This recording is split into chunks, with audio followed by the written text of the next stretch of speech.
Andy, tu as 48 heures pour quitter ma maison, m'a annoncé Jessica, ma femme depuis 5 ans, en jetant 2 valises vides sur le sol de notre salon à Manhattan. Derek emménage ici ce week-end. Le bruit des valises heurtant le parquet résonna dans l'appartement que je considérais comme notre foyer. Jessica était radieuse, vêtue de la robe rouge que je lui avais offerte pour notre dernier anniversaire de mariage. Son maquillage était impeccable, comme si elle s'était préparée spécialement pour ce moment. Derek était son entraîneur personnel. 25 ans, des muscles sculptés et un sourire qui coûtait plus cher que mon salaire mensuel de comptable dans un petit cabinet de Brooklyn. Du moins, c'est ce qu'elle pensait de mes revenus. Les clés de la voiture aussi, dit Jessica en tendant la main, ses ongles fraîchement manucurés brillant sous la lumière du lustre qu'elle avait choisi lors de la rénovation de l'année dernière. La Honda est à mon nom, donc techniquement, elle m'appartient. Derek a besoin d'une voiture fiable. Je m'appelle Andy Patterson et, à 32 ans, je viens de découvrir que ma femme me considère suffisamment remplaçable pour être remplacée par un garçon qu'elle connaît depuis 3 mois. Je lui ai remis les clés sans résistance, observant le sourire satisfait qui s'est formé sur ses lèvres. Jessica a toujours eu une façon cruelle de savourer ses victoires, surtout lorsqu'elle pensait avoir tous les atouts en main. « Tu peux aller chez ta mère dans le Queens », a-t-elle poursuivi en traversant la pièce comme si elle en était la nouvelle propriétaire. Ou au Inca local. Honnêtement, je me fiche de savoir où tu iras, Andy. Mais ça ne peut pas être ici. Ce que Jessica ignorait, c'est que j'avais attendu ce moment pendant les 6 derniers mois. Pas par masochisme, mais parce que les signes étaient trop évidents pour être ignorés. Les messages secrets, les entraînements supplémentaires le week-end, le parfum différent qu'elle ne portait que le mercredi. Le mercredi était le jour de congé de Derek. « Je comprends », répondis-je calmement en prenant l'une des valises. 48 heures. Jessica s'est arrêtée de marcher et m'a regardé avec une expression de surprise sincère. Elle s'attendait à des cris, des supplications ou au moins une certaine résistance émotionnelle. « Sérieusement ? C'est tout ?» a-t-elle demandé, clairement déçue par ma réaction. « Je pensais que tu allais me supplier ou faire une scène dramatique. » J'ai souri légèrement en ouvrant la première valise. « Pourquoi ferais-tu cela, Jess ? Tu as manifestement déjà tout décidé. » Ce qu'elle ignorait également, c'est que l'appartement où nous avions cette conversation, tout comme la voiture qu'elle venait de réclamer, était enregistré au nom d'une société. Une société dont j'étais l'unique propriétaire, grâce à une structure sociétaire qu'elle n'avait jamais cherché à comprendre. Pendant notre mariage, Jessica avait toujours supposé que j'étais juste un comptable moyen qui avait eu la chance d'obtenir un bel appartement grâce à mon patron généreux. En réalité, le cabinet comptable où je travaillais n'était que l'une des 12 entreprises que je contrôlais discrètement. Pendant qu'elle parlait de Derek et de leur projet de redécoration de notre maison, j'ai commencé à plier mes vieux vêtements. Les chemises coûteuses sont restées dans l'armoire, tout comme les costumes italiens qu'elle croyait être des imitations bon marché. « Andy », a dit Jessica, sa voix prenant ce ton condescendant que je connaissais bien. « Je sais que c'est difficile pour toi, mais Derek et moi nous aimons vraiment. Il me fait me sentir vivante d'une manière que tu n'as jamais réussi à faire. » J'ai continué à faire ma valise, laissant-la interpréter mon silence comme de la douleur. En réalité, je calculais mentalement le temps qu'il me faudrait pour exécuter le plan que j'avais commencé à élaborer 3 mois plus tôt, lorsque la première photo d'eux ensemble était apparue sur les réseaux sociaux. Si cette histoire de trahison et de revirement vous touche, n'oubliez pas de vous abonner à la chaîne pour découvrir comment un simple comptable peut surprendre une épouse infidèle. Car tandis que Jessica croyait me chasser d'une vie qu'elle contrôlait, elle venait de déclencher une série d'événements qui allaient transformer les 48 heures suivantes en les 2 jours les plus dévastateurs de sa vie. Et je n'aurais même pas besoin de quitter la maison pour assister au spectacle. 3 heures plus tard, Derek se présentait à la porte. Il était encore plus impressionnant en personne que sur les photos que Jessica oubliait parfois ouvertes sur son téléphone. 2 mètres de haut, un bronzage parfait et cette confiance agaçante de ceux qui n'ont jamais eu à travailler pour conquérir autre chose que des muscles. « Alors, c'est Andy », dit-il en m'examinant de haut en bas avec un sourire qui n'atteignait pas ses yeux. « Jess m'a beaucoup parlé de toi. » Jessica est apparue derrière lui, pratiquement collée à son dos, rayonnant de l'énergie d'une adolescente présentant son premier petit ami à ses parents. C'était gênant de voir une femme de 28 ans se comporter comme une fille de 15 ans. « Derek, voici mon ex-mari », a-t-elle dit, en insistant sur le mot « ex », comme s'il s'agissait d'une victoire personnelle. Il était justement en train de rassembler ses affaires pour partir. Derek a parcouru l'appartement comme s'il en était le nouveau propriétaire, touchant nos meubles avec l'air de quelqu'un qui évalue un patrimoine. Il s'est arrêté devant le téléviseur de 75 pouces et a sifflé d'admiration. « Cool, mec. Ce téléviseur a dû coûter environ 5 000 $, non ?» a-t-il commenté, clairement impressionné. Jessica m'a dit que tu travaillais avec des chiffres. Ça doit bien payer. Ça paie assez bien, répondis-je simplement, tout en continuant à plier mes vieux vêtements. Ce que Derek ne savait pas, c'est que cette télévision coûtait 15 000 $ et avait été livrée la semaine précédente. Jessica était ravie, croyant que j'avais contracté un prêt farfelu pour l'acheter. En réalité, j'avais reçu une prime de 400 000 $ de l'une de mes entreprises pour une acquisition réussie. Andy a toujours été très modeste en matière d'argent, dit Jessica en s'asseyant sur le canapé en cuir qui coûtait plus cher que la voiture de Derek. Mais il fait tout son possible pour que je ne manque de rien. Derek rit, d'un rire grave et condescendant. J'imagine que oui. Une femme comme Jess mérite ce qu'il y a de mieux, n'est-ce pas? Jessica fondit littéralement devant ce commentaire. C'était fascinant de voir comment elle se transformait en sa présence, perdant complètement la forte personnalité que je connaissais et devenant une version édulcorée d'elle-même. « Chérie, dit-elle à Derek, d'un ton mielleux qu'elle n'avait jamais utilisé avec moi. Tu veux boire quelque chose?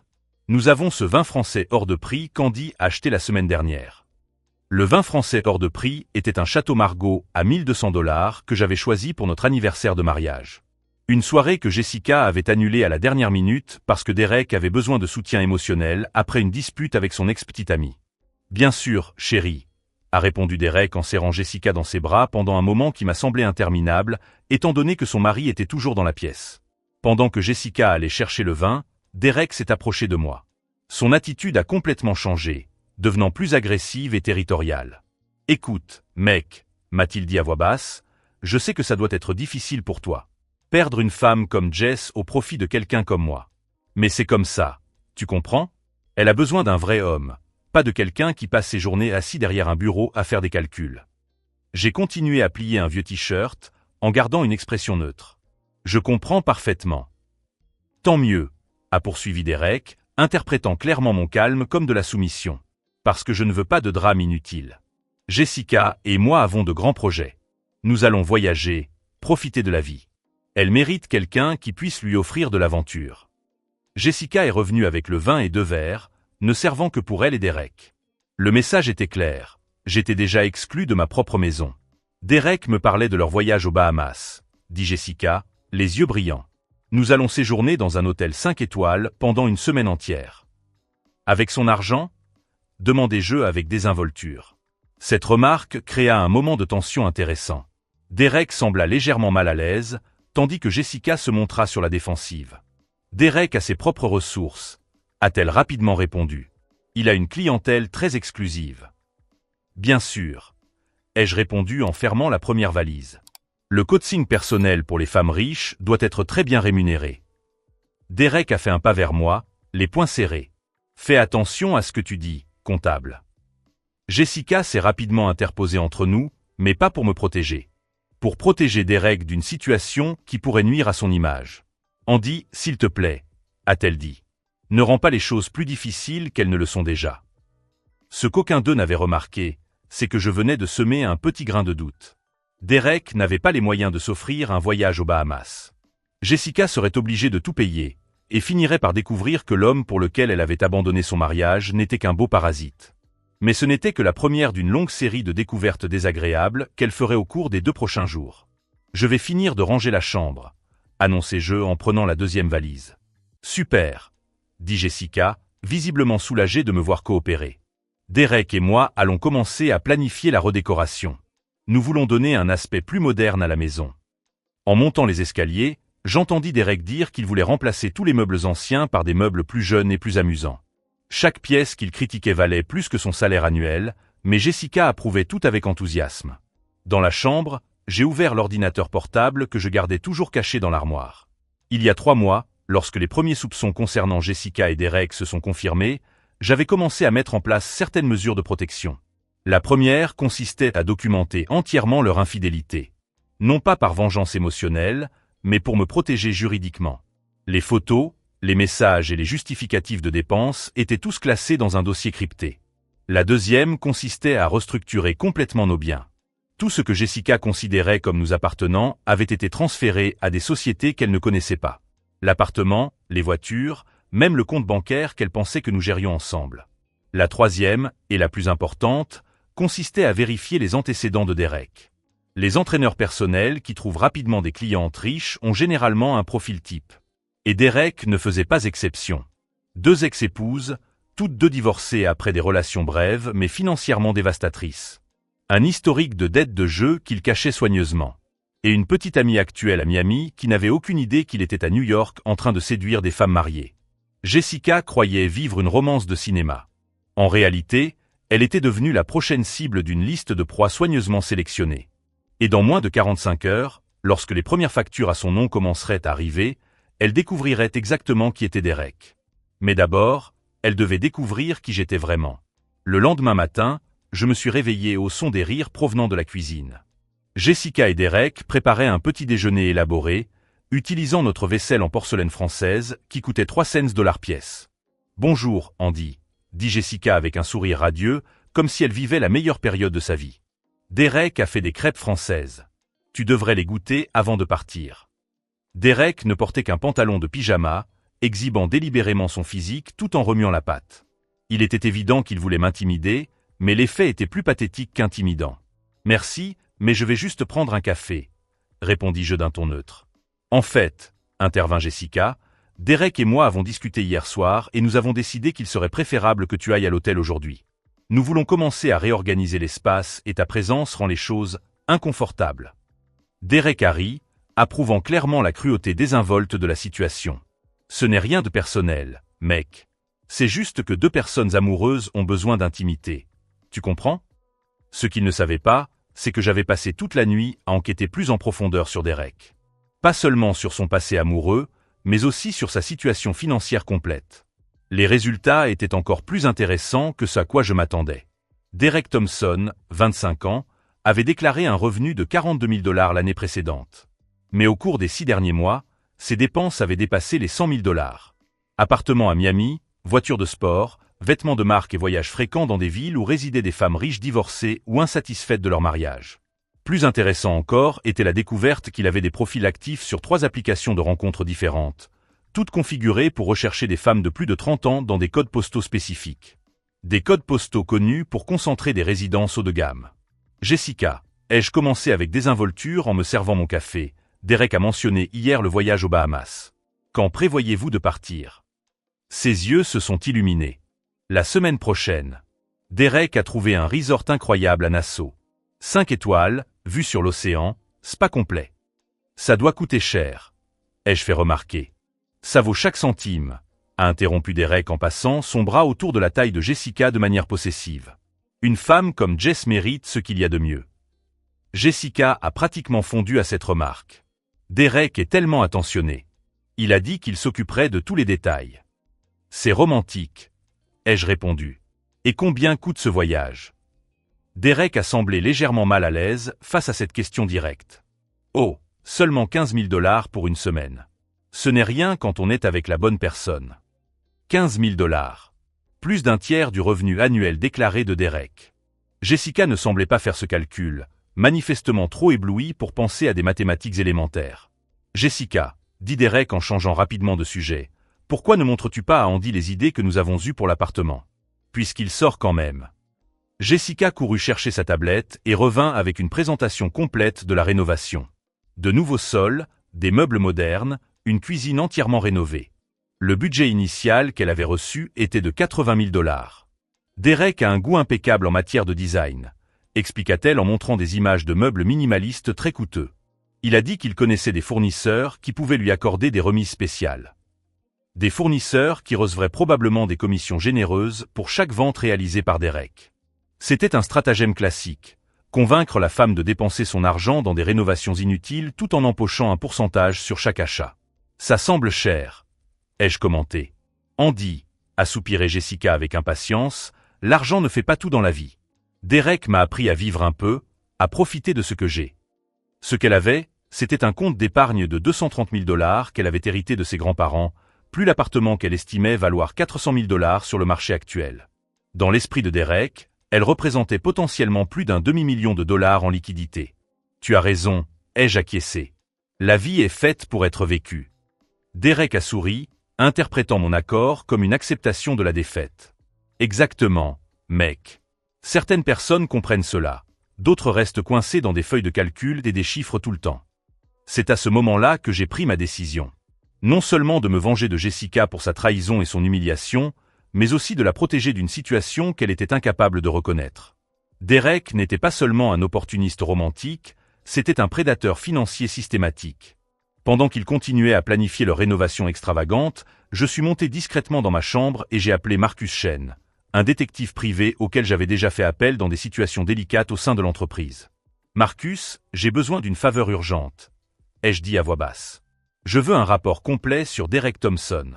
Pas seulement son historique financier, mais aussi ses relations passées, les endroits qu'il fréquente, tout. »« Combien de temps ai-je » a demandé Marcus. « 12 heures. » Je suis descendu et j'ai trouvé Jessica en train de signer un contrat avec une entreprise de rénovation que Derek lui avait recommandée.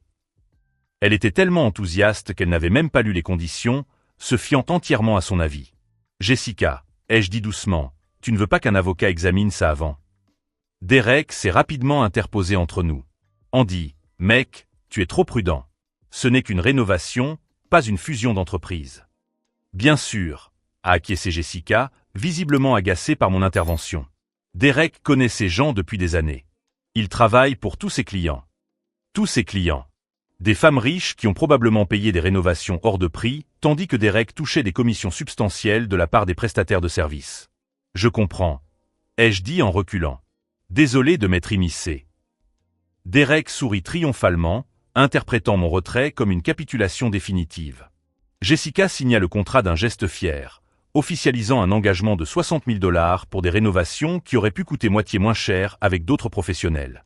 Pendant qu'il sabrait le champagne hors de prix que Derek avait offert, mais qui était probablement à la charge de Jessica, je reçus un message de Marcus.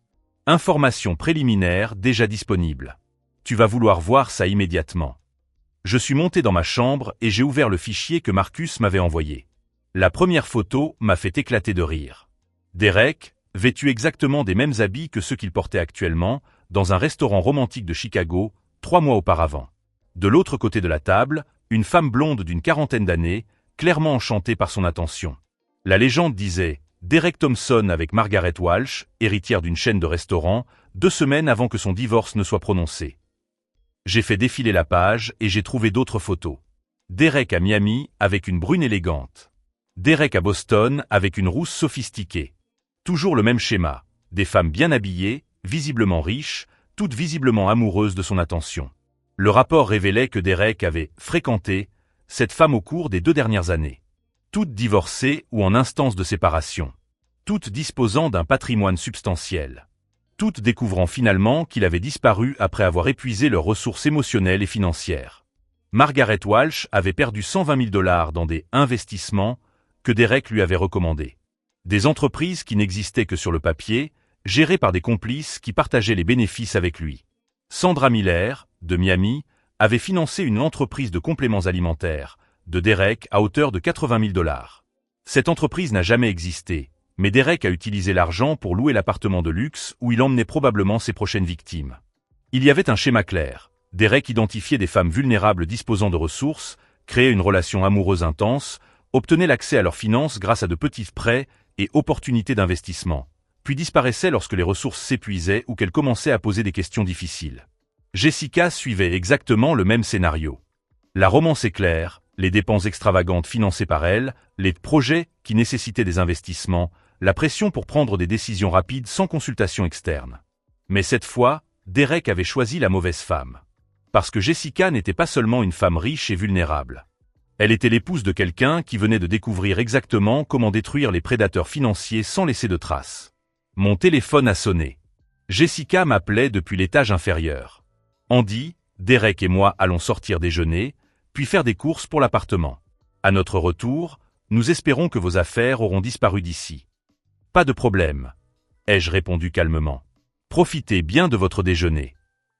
Dès que j'ai entendu la porte se fermer, j'ai commencé à passer les appels qui allaient transformer les 2 prochains jours en l'expérience la plus instructive de la vie de Jessica. Le premier appel était destiné à la banque où Jessica avait ses économies. Le deuxième était destiné à l'enquêteur du ministère public que je connaissais depuis l'université. Le troisième était destiné à la petite amie de Derek à Miami qui, selon le rapport de Marcus, n'avait aucune idée de l'endroit où il passait ses voyages d'affaires. Le premier appel était destiné à Richard Steinberg, vice-président de la First Manhattan Bank, où Jessica avait ses économies. Richard et moi avions étudié ensemble à Harvard, et il me devait quelques faveurs depuis que j'avais aidé son cabinet à éviter un scandale de blanchiment d'argent 3 ans auparavant. Andy Patterson, a dit Richard lorsqu'il a répondu. Ça fait longtemps. Que puis-je faire pour toi? Rich, j'ai besoin d'une faveur discrète. Ma femme, Jessica Patterson, a un compte d'épargne dans ta banque. 230 000 $. Au cours des prochaines 24 heures, elle va probablement essayer d'effectuer des virements ou des retraits importants. Et tu veux que je l'empêche? Pas exactement, répondis-je en regardant par la fenêtre Jessica et Derek sortir main dans la main, clairement parti dépenser davantage de son argent. Je veux que tu surveilles toutes les transactions et que tu m'envoies des rapports en temps réel. Et si quelqu'un essaie de la convaincre d'investir dans quelque chose de douteux, je veux que vous suiviez le protocole de protection des clients. Richard comprit immédiatement. Vous soupçonnez une fraude financière? Plus que des soupçons. J'ai des preuves irréfutables d'un prédateur systématique. Derek Thompson a déjà fait cela à cette femme au cours des 2 dernières années. Envoyez-moi les dossiers. Je vais immédiatement mettre un drapeau rouge sur son compte. Le deuxième appel était destiné à David Morrison, procureur adjoint du district de Manhattan. David et moi avions une histoire intéressante. J'avais fourni des preuves financières qui avaient permis de condamner 2 cadres corrompus dans une affaire de délit d'initié l'année précédente. Dave, j'ai une affaire qui va t'intéresser. Un prédateur financier opérant systématiquement contre des femmes divorcées. Cette victime confirmée, perte totale de plus de 500 000 $. Et tu as les preuves. Une documentation complète. Des schémas comportementaux, des registres financiers, des conversations enregistrées. Ce type est un manuel ambulant sur la façon de mener des escroqueries sentimentales. Envoie-moi tout. Si c'est aussi solide que tu le dis, nous pouvons ouvrir une enquête officielle dès aujourd'hui. Le troisième appel fut le plus intéressant. Le numéro de la petite amie de Derek à Miami était enregistré sous le nom « Sophia, ma princesse », dans un deuxième téléphone qu'il avait oublié chez l'une de ses précédentes victimes. Allô? La voix était jeune, avec un léger accent cubain. Sophia? Vous ne me connaissez pas, mais j'ai besoin de vous parler de Derek Thompson. Il y eut un long silence. Qui êtes-vous? Derek n'est-il pas censé travailler à New York cette semaine? Il devrait, ai-je confirmé. Mais en réalité, il vit avec une autre femme, dépense son argent et prévoit un voyage aux Bahamas qu'elle va payer. Le silence à l'autre bout du fil était éloquent. Sophia, Derek a déjà fait ça auparavant. Plusieurs fois. J'ai des preuves concernant au moins 6 autres femmes. Vous êtes sa petite amie officielle à Miami, mais il entretient des relations simultanées dans plusieurs villes. Fils de pute, murmura-t-elle. Je savais que quelque chose n'allait pas. Il a toujours de l'argent, mais il n'arrive jamais à expliquer d'où il vient. J'ai passé les 20 minutes suivantes à expliquer à Sophia le mode opératoire complet de Derek. Elle n'était pas seulement une victime, elle était aussi une complice involontaire. Derek utilisait son appartement à Miami comme base d'opération et adresse fixe, tout en voyageant pour séduire des femmes riches. « Que vas-tu faire » demanda Sophia. « Je vais protéger la femme actuelle et dénoncer Derek publiquement. Mais j'ai besoin de ton aide. Dites-moi ce dont vous avez besoin. » La documentation de tous les cadeaux coûteux que Derek vous a récemment offerts. Des photos, des reçus, tout ce qui prouve qu'il dépense de l'argent qu'il n'a pas gagné légitimement. Sophia a ri amèrement. J'ai 3 Hermès qu'il m'a offerts ce mois-ci. Chacun coûte plus cher que mon loyer annuel. En discutant avec Sophia, j'ai commencé à comprendre l'ampleur de l'opération menée par Derek. Ce n'était pas seulement un profiteur opportuniste, c'était un criminel organisé qui entretenait plusieurs identités et relations simultanées. Il possédait des appartements ou des logements à Miami, Chicago, Boston et maintenant New York. Chaque ville représentait un territoire de chasse où il cultivait des relations avec des femmes riches et vulnérables. Le schéma était toujours le même. Identifier des femmes récemment divorcées ou malheureuses dans leur mariage grâce à des clubs de sport exclusifs et des applications de rencontres. Étudier leurs habitudes et leurs vulnérabilités. Créer une romance intense basée sur tout ce qui leur manquait dans leurs relations précédentes. Jessica n'était pas spéciale pour Derek. Elle n'était que la cible actuelle d'une chaîne de production d'exploitation émotionnelle et financière. Mais cette fois-ci, Derek avait commis une erreur fondamentale. Il avait choisi la femme de quelqu'un qui savait très bien comment détruire les prédateurs financiers. 40 minutes plus tard, Jessica et Derek sont revenus chargés de sacs de courses.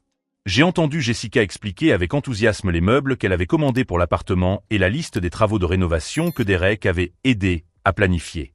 Si vous espérez que cet escroc soit démasqué, abonnez-vous à la chaîne, car la révélation qui va suivre montrera comment un homme apparemment ordinaire peut complètement renverser la situation. Andy, a crié Jessica depuis le rez-de-chaussée. Derek et moi avons pris une décision. Nous voulons que tu partes ce soir. Nous ne pouvons pas attendre demain.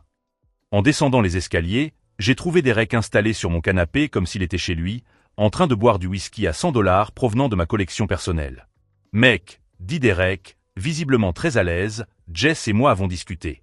La tension est trop forte ici. Ce serait mieux pour tout le monde si tu allais à l'hôtel ce soir. Jessica acquiesça avec enthousiasme. On peut payer la première nuit. C'est normal. Je les regardais tous les deux. Derek, sûr de son emprise sur la situation. Jessica, rayonnante de son nouveau roman. Aucun d'eux ne se doutait que, au cours des 2 dernières heures, j'avais mis en place un piège qui ferait des prochains jours une expérience éducative inoubliable. Bien sûr, répondis-je calmement. Je vais faire mes valises. Derek sourit triomphalement. Je savais que tu étais raisonnable, mec. Ce que Derek ignorait, c'est que pendant qu'ils achetaient des meubles hors de prix, j'avais identifié l'endroit exact où ils cachaient ses faux papiers, découvert le vrai nom de ses complices dans d'autres villes et lancé une enquête fédérale qui aboutirait en moins de 18 heures. Jessica pensait vivre un conte de fées romantique. Derek croyait avoir trouvé une nouvelle proie facile. Mais pendant qu'ils trinquaient à leur succès apparent avec mon whisky hors de prix, je terminais de construire un filet qui ne leur laisserait aucune issue. Car jusqu'à présent, ils s'étaient amusés avec un simple comptable nommé Andy Patterson. À partir de demain, ils allaient découvrir qui était vraiment l'homme qu'ils pensaient avoir chassé de chez eux. À 9 heures du matin le 2e jour, j'étais assis dans le hall du Four Seasons lorsque mon téléphone a sonné. C'était Jessica, comme je l'avais prévu. Andy. Sa voix semblait confuse et légèrement nerveuse. Tu peux venir à la maison? J'ai besoin de te parler d'une chose. Bien sûr, répondis-je calmement. J'arrive. 20 minutes plus tard, j'ai retrouvé Jessica et Derek dans le salon, mais l'ambiance était complètement différente de la joie de la veille. Derek était pâle, tenant son téléphone comme s'il s'agissait d'une bombe sur le point d'exploser. Jessica faisait les 100 pas, visiblement agitée. Andy, commença Jessica avec hésitation, Derek a reçu des appels étranges ce matin.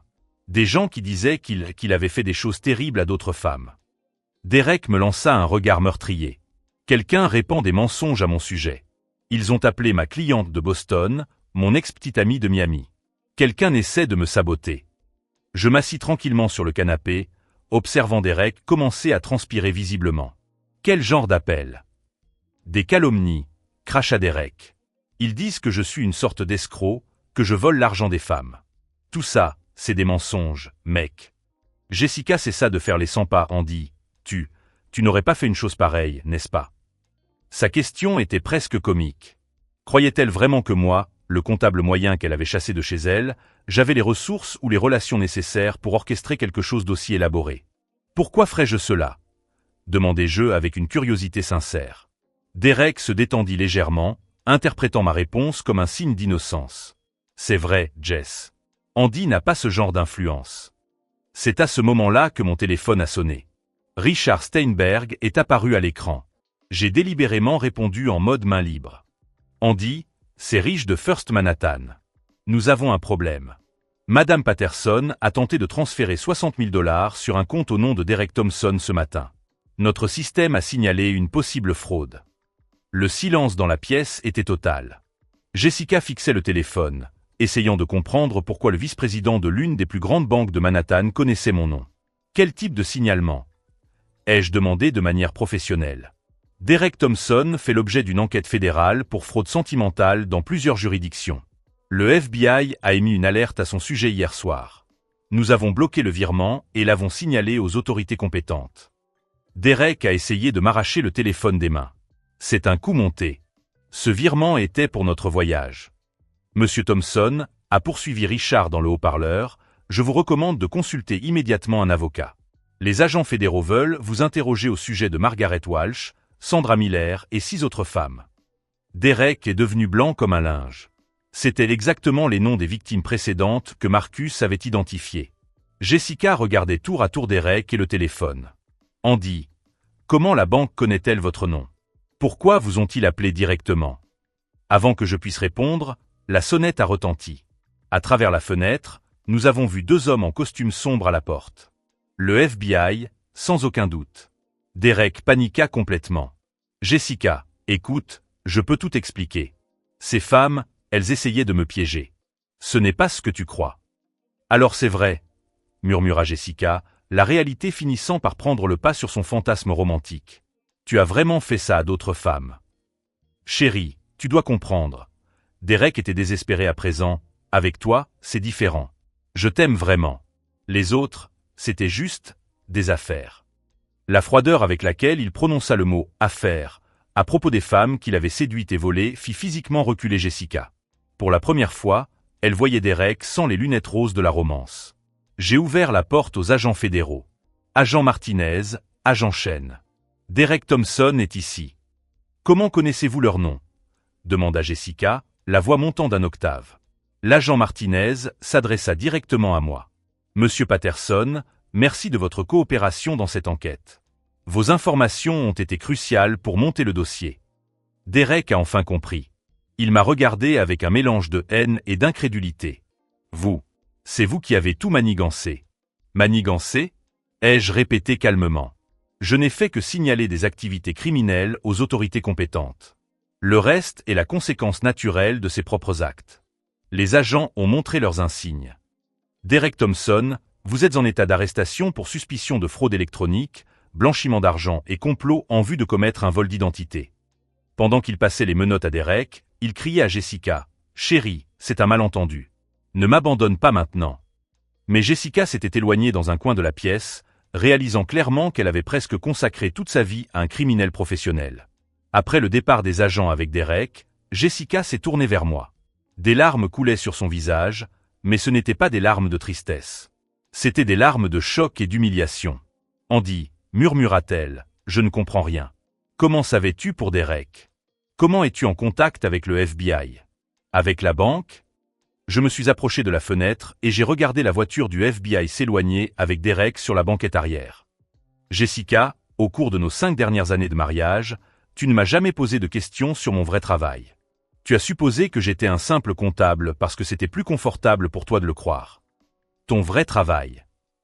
Patterson Financial Consulting. 12 entreprises sous ma supervision, dont 2 agences de détectives privés. Un chiffre d'affaires annuel de 8 millions de dollars. Parmi nos clients, on compte des banques, des entreprises et des agences gouvernementales. Jessica s'appuya contre le mur, visiblement étourdie. C'est impossible. Tu travailles dans une petite entreprise à Brooklyn. Je possède cette entreprise. Et 11 autres. Je me suis tourné vers elle pour la regarder droit dans les yeux. Le problème, Jessica, c'est que tu n'as jamais voulu savoir qui j'étais vraiment. Tu préférais la version édulcorée que tu t'étais créée dans ta tête. Mais notre style de vie, balbutia-t-elle. Tu as toujours dit qu'il fallait faire attention à l'argent. Oui, parce que je voulais une femme qui m'aime pour ce que je suis, pas pour ce que j'ai. Je pris un dossier que j'avais laissé sur la table. Cette maison, je l'ai payée comptant. Les voitures, elles m'appartiennent. Notre compte joint, il est alimenté uniquement par mon argent. Jessica regarda le dossier avec une horreur grandissante. Qu'est-ce que c'est? La documentation de toutes les dépenses que tu as faites avec Derek au cours des 3 derniers mois. 42 000 $ de mon argent pour financer ta trahison. Elle ouvrit le dossier et vit des reçus, des relevés bancaires, des photos de Derek avec d'autres femmes. La preuve complète de la mascarade qu'avait été sa vie ces dernières semaines. Tu savais, murmura-t-elle. Tu savais depuis le début. Je l'ai su dès la 2e semaine. Derek n'était pas vraiment subtil. Je m'assis en face d'elle. La question est, pourquoi ai-je laissé faire? Pourquoi? Parce que je voulais être sûr. Sûr que tu choisirais un criminel plutôt que ton mari. Sûr que 5 ans signifiaient si peu pour toi que tu les jetterais aux orties pour des muscles et un faux charme. Jessica s'effondra sur le canapé, le poids de sa situation la frappant enfin de plein fouet. Andy, j'ai commis une terrible erreur. Peux-tu me pardonner? La question resta en suspens entre nous. C'était le moment qu'elle attendait, celui où je ferais preuve de miséricorde et de pardon, où nous tenterions de reconstruire notre mariage. Jessica, dit-il doucement, le pardon n'est pas la question ici. La question est la confiance. Et tu l'as complètement détruite. Je pris une enveloppe sur la table basse. Les papiers du divorce, préparés par de vrais avocats. Tu auras droit à la moitié des biens communs, conformément à la loi. Cela inclut cette maison et environ 2 millions de dollars. Ses yeux s'écarquillèrent. 2 millions? Tu divorces d'une personne beaucoup plus riche que tu ne l'imaginais, Jessica. Ironiquement, me quitter était la décision la plus intelligente que tu pouvais prendre sur le plan financier. Elle regarda les papiers, puis moi, ne sachant clairement pas si elle devait être reconnaissante ou dévastée. La seule condition, poursuivis-je, est que tu suives une thérapie. Non pas comme une punition, mais parce que vous devez comprendre pourquoi vous avez choisi de détruire une relation solide pour un fantasme. Et vous devez apprendre à reconnaître la manipulation avant qu'elle ne se reproduise. Jessica acquiesça lentement, les larmes coulant toujours sur son visage. C'était étrange. 12 heures plus tôt, elle exigeait que je quitte notre maison. Maintenant, elle découvrait que j'étais l'unique propriétaire de tout ce qu'elle considérait comme la réalité. Mais la vengeance la plus complète n'était pas la révélation de ma richesse ou l'arrestation de Derek. C'était de voir Jessica réaliser qu'elle avait rejeté le seul homme qu'il aimait vraiment pour une version de lui qui n'existait que dans son imagination limitée. 6 mois plus tard, je signais des contrats pour ma 3e acquisition d'entreprise lorsque le téléphone a sonné. Jessica est apparue à l'écran. Andy, sa voix semblait fatiguée, plus mûre. Je peux te parler. Nous nous sommes retrouvés dans un café discret de Soho. Jessica avait maigri, elle portait des vêtements simples et ses cheveux étaient coupés de manière pratique. C'était une version complètement différente de la femme qui m'avait chassé de chez moi. Derek a été condamné à 4 ans de prison fédérale, m'a-t-elle dit sans préambule. 7 femmes ont témoigné. 530 000 $ de fraude confirmée. J'ai acquiescé en silence. Les nouvelles concernant cette affaire avaient été largement relayées dans les journaux locaux.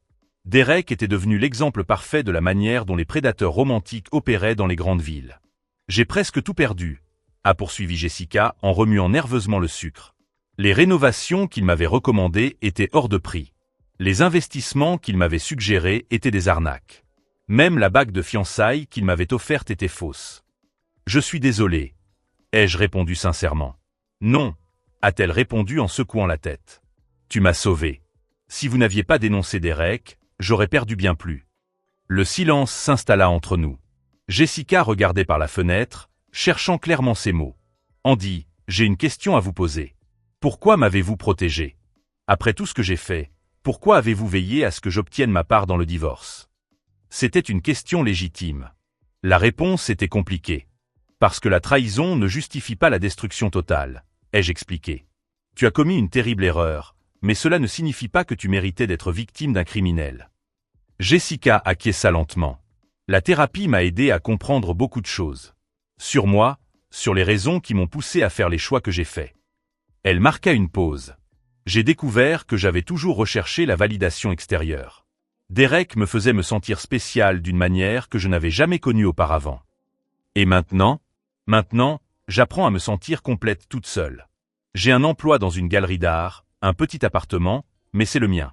Pour la première fois de ma vie, je n'ai besoin de personne pour me dire qui je suis. C'était vraiment agréable de voir Jessica trouver sa propre voie. La femme assise en face de moi était plus réelle que la femme que j'avais connue. Andy, dit-elle avec hésitation, y a-t-il une chance que... Jessica, l'interrompis-je gentiment, tu dois te concentrer sur la personne que tu es en train de devenir. Et je dois faire de même. Elle sourit tristement, mais avec compréhension. Tu as raison. Je voulais juste que tu saches que je te suis reconnaissante. Pour tout. Après le départ de Jessica, je suis resté au café à réfléchir aux derniers mois. La vengeance avait été satisfaisante, mais pas comme je l'avais espéré. La plus grande victoire n'avait pas été de voir Derek emprisonné ou Jessica humiliée. Elle avait été de découvrir qui j'étais vraiment lorsque j'étais mis à l'épreuve. Pendant 5 ans, je m'étais déguisé en homme ordinaire pour satisfaire le fantasme de Jessica sur notre relation. Quand elle m'a forcé à révéler ma véritable identité, j'ai découvert quelque chose de surprenant. Je préférais la version authentique de moi-même. Mon entreprise était en pleine croissance. 3 nouvelles acquisitions, un bureau à Boston et une équipe de 20 employés. Pour la première fois, je ne cachais mon succès à personne.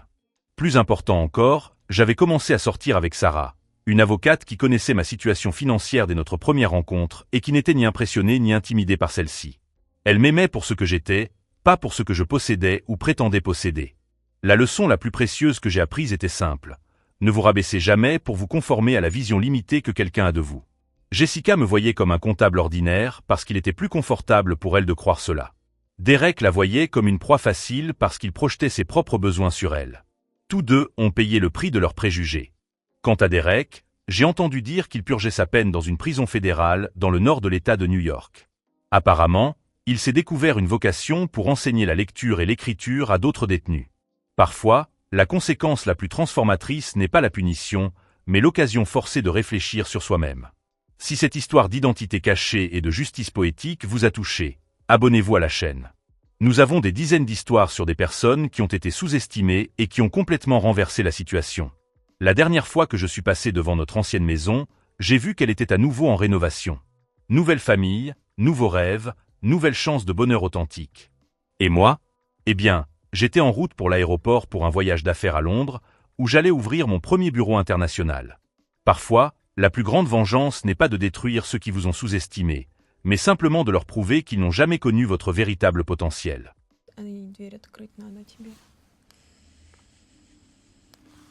Хорошо. Знаете, я решила быть экономной. Никаких Старс кофе. Да, сейчас линзы. Делаю кофе в отеле. Какой противный. Итальянский за 80 рублей, пиздёж. Сейчас зайдем в апарт. Открывать. Тут, конечно... Что за режим экономии? Московский. Такие дела.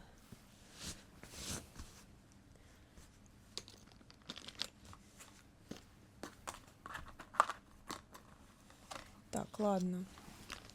Ты ж ничего не спиздит ночью. Тут такая красивая девочка работает. На Кендалл Дженнер похожа. Я вот к ней хотела подойти на ресепшн, сделать комплимент. Сейчас открою.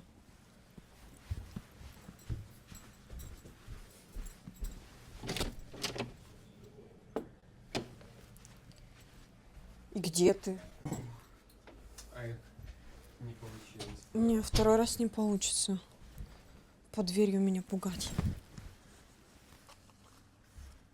Лучше 3 дня в Москве как царь, потом в Минске можно и на воде. Познакомь с Глебом девочку-то. Кого? Дивенду? Будешь чаще любоваться. Лимонный латте. У тебя есть расческа-то? А как ты жил без расчески все это время? Да я ж лысый был.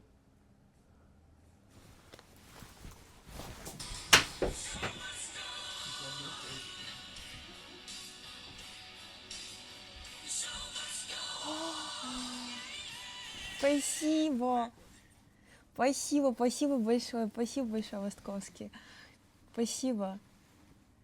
Эффектный донат прилетел, прям как я расческу. Всем привет, ребята.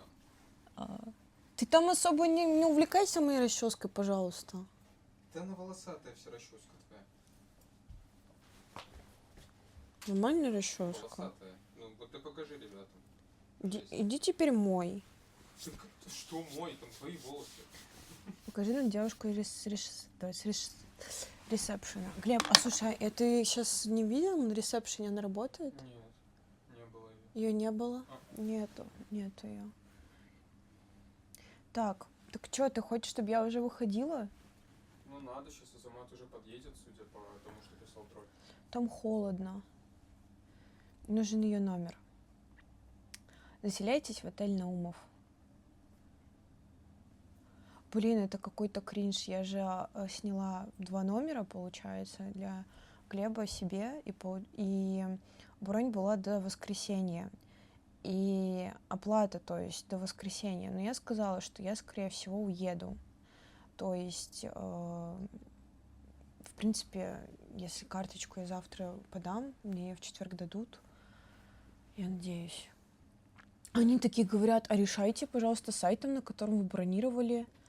И по итогу, может быть, я и до субботы останусь, но не факт. Глеб мог и нас... Так я ему тоже об этом говорила. Что мог? Опять вы сватаете меня с кем-то, да? Нет, говорим, что ты на скамейке мог поспать. А, кстати, как тебе спалось на этих подушках? Что такие подушки вот тупые? Странные, если честно. Они очень неприятные, и сверху еще подушка. Белая слишком мягкая, Это до воскресенья никак? Нет, работать надо. Белая слишком пустая? Ты любишь потемнее? Я люблю покоричневее, да. Они как-то поприятнее, что ли. А почему ты сегодня утром мне не отвечал? У тебя кто-то ночевал? Ну, давай, рассказывай, кого ты там уже снял, Это не давай. важно. Ну, Это не важно. Это тайна компании. С кем, чего, кого. Я ее знаю? Нет, конечно. Блять. Что такое? У меня подвязки свои есть везде, Оксан. Ты не волнуйся. Я хуею. У него по всему миру, наверное, он их находит где-то. Эй, где фокус, кстати? Пропадает. Мужчина нашел.